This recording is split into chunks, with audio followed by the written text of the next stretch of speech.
Assalamualaikum dan salam sejahtera semua. Hari ini saya akan share tentang tips-tips penjagaan tayar. Jom. Nombor 1, tekanan angin. Pertama sekali, confirmkan dulu tekanan angin. Untuk kereta ni, rim saiz 15, tekanan angin 210 kPa ataupun 30 PSI. Kemudian, setkan ini dalam unit kPa. Kalau tekan button ni, dia akan keluar unit PSI 30 PSI. Tak adalah tepat sangat nilai dia. Kemudian setkan untuk kereta ni 210 dan isi angin sampailah dia bunyi beep. Tiba-tiba masa tengah isi angin, ada satu tayar 180 tekanan, yang lain semua 210. Mungkin sebelum ni pernah salah isi ataupun cuba cek tayar tu takut-takut ada paku. Tekanan angin perlu sentiasa optimum.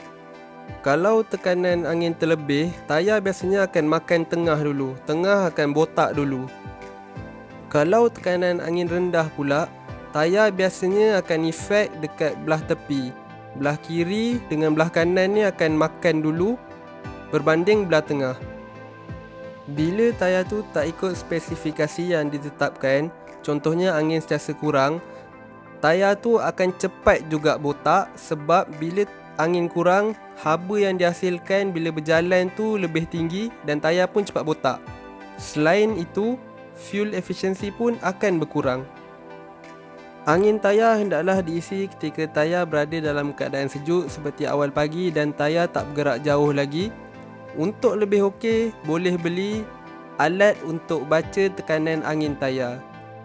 Nombor 2, alignment dan balancing. Alignment dan balancing ni bolehlah dibuat. Contohnya dalam keadaan bila dalam pemanduan lurus kereta masih sengit ke tepi, ataupun steering tu sentiasa sengit ke tepi, ataupun mungkin juga perasan yang tayar tu dia botak sebelah. Ketika membetulkan alignment, beberapa angle akan diukur seperti toe dan camber angle. Kemudian angle-angle tersebut akan dibetulkan mengikut spesifikasi yang telah ditetapkan.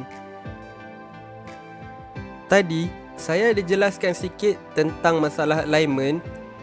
Ambil satu contoh. Contohnya, alignment yang rosak ialah camber angle.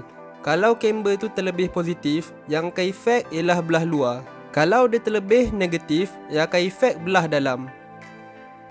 Nak tahu lebih lanjut tentang alignment, boleh klik link di bawah. Saya akan sediakan link tentang alignment di bawah. Nombor 3, rotation tayar. Kebiasaannya, rotation tayar dibuat setiap 10,000 km dan masa buat rotation tu pun biasanya kita buat sekali dengan alignment dan balancing. Untuk front wheel drive, dua tayar yang depan tu akan dibawa ke belakang dan dua tayar belakang tu akan disilangkan ke depan. Untuk rear wheel drive, dua tayar yang belakang tu akan dibawa ke depan dan dua tayar yang depan tu akan disilangkan ke belakang. Ada juga kereta yang front wheel drive ke ataupun rear wheel drive ke tak boleh pakai cara rotation macam ni sebab tayar belakang dia lagi besar daripada tayar depan. Jadi rotation yang boleh hanyalah kiri dan ke kanan. Walau bagaimanapun, cara-cara rotation ni bergantung kepada apa yang dicadangkan oleh pengeluar. Nombor 4, bunga tayar. Cari di mana penanda bunga tu terletak. Akan ada arrow, yang arrow tu akan bawa kepada penanda. Boleh kata ni dah botak dah. Ni tayar baru. Tengok penanda arrow dia pun masih jelas. Dan dia akan bawa juga kepada penanda bunga tu. Empat-empat tanda ni tak sama lagi level dengan bunga tayar. Maksudnya tayar ni masih okey. Nombor 5, tarikh pembuatan. Biasanya jangka hayat tayar adalah 3 ke 4 tahun. Maksimum pun mungkin 5 tahun. Tapi kena pastikan tayar tu berada dalam keadaan yang okey. Walaupun ada kajian dan pengeluar tayar yang mengatakan boleh maksimum sampai 10 tahun, tapi logiknya dengan keadaan di Malaysia ni yang panas, hari-hari bawa kereta, isi angin pun kadang-kadang lupa, saya rasa 3 ke 4 tahun tu dah cukup bagus dah. Kalau nak pakai tayar dengan lebih lama, saya tak sarankan. Tapi pastikan tayar tu berada dalam kondisi yang elok, bunga masih elok, tayar tak kembung, tak ada rekahan pada tayar, dan apa-apalah tanda yang menunjukkan tayar tu dah tak sesuai untuk dipakai. Michelin mencadangkan tayar berusia 5 tahun ke atas setiap tahun bermula tahun ke-6 perlu dapatkan inspection daripada profesional. Michelin juga pernah melancarkan awareness campaign Tires are not bananas antara Julai dan Ogos 2017. Maksudnya, tayar ni bukanlah mudah untuk rosak bila disimpan lama. Dalam kempen tu, Michelin ada mengatakan Michelin telah menguji tayar di 3 buah negara berbeza. Keputusannya, performance tayar adalah sama antara tayar yang baru dengan tayar yang tidak pernah digunakan selama 3 tahun dan disimpan dalam keadaan yang elok.